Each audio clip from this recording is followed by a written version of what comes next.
दोस्तों आज के इस वीडियो में हम जानेंगे हिमालय से बंगाल की खाड़ी तक बहने वाली गंगा के बारे में, जिसे ना तो धार्मिक लोग बल्कि साइंस भी पवित्र मानती है, जो कि सालों साल घर में रखने के बाद भी ना तो गंगा के पानी में कीड़े पड़ते हैं, ना तो इससे कोई बदबू आता है।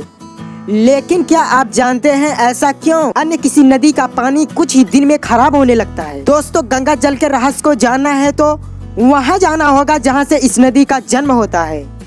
गंगा नदी का देवभूमि उत्तराखंड के गढ़वाल में बड़े बड़े ग्लेशियर्स हैं, जिसमें से एक है गंगोत्री ग्लेशियर, जिसके पिघलने से जो नदी बनती है उसे ही हम गंगा कहते हैं। यह नदी 11 राज्य को पार करते हुए गंगोत्री से बंगाल की खाड़ी तक 2525 किलोमीटर दूरी का सफर तय करती है।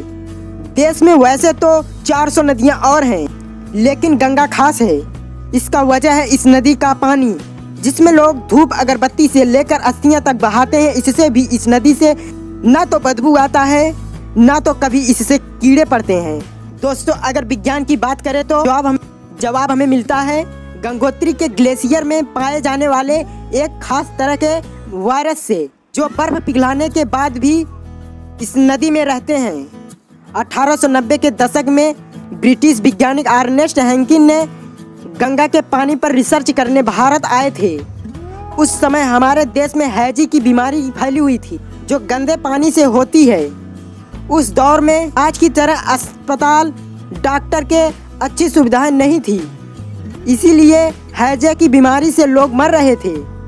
हैजे से मरे लोगों की लाशें गंगा नदी में बहाया जाता। अब हैंकिंग को डर था कहीं गंगा में नहाने वाले दूसरे लोग भी हैजे के शिकार न हो जाए, मगर ऐसा नहीं हुआ।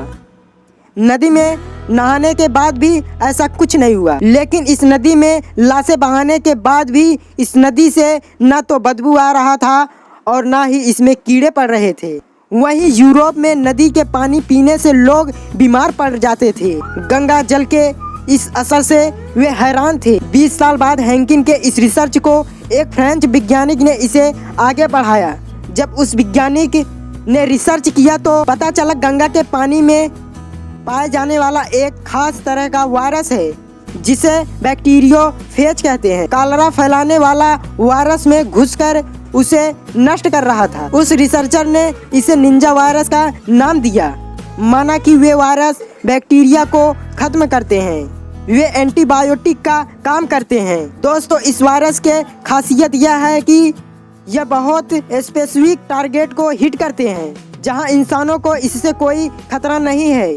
वहीं ये कॉलरा के बैक्टीरिया को नष्ट कर देते हैं। पर एक खास बात यही निंजा वायरस हमारे नाक में भी पाया जाता है, जो हवा में बैक्टीरिया को खत्म करता है। दोस्तों इतिहासकार के अनुसार राजा अकबर भी गंगा जल का सेवन करते थे। वह अपने राज्य में आने वाले मेहमान को भी गंगा जल का सेवन कराते थे। दोस्तों हम यही कहना चाहेंगे कि हमारे गंगा को साफ रखें। दोस्तों अगर यह वीडियो अच्छा लगा हो तो प्लीज़ वीडियो को लाइक करें, चैनल को सब्सक्राइब करें। दोस्तों धन्यवाद।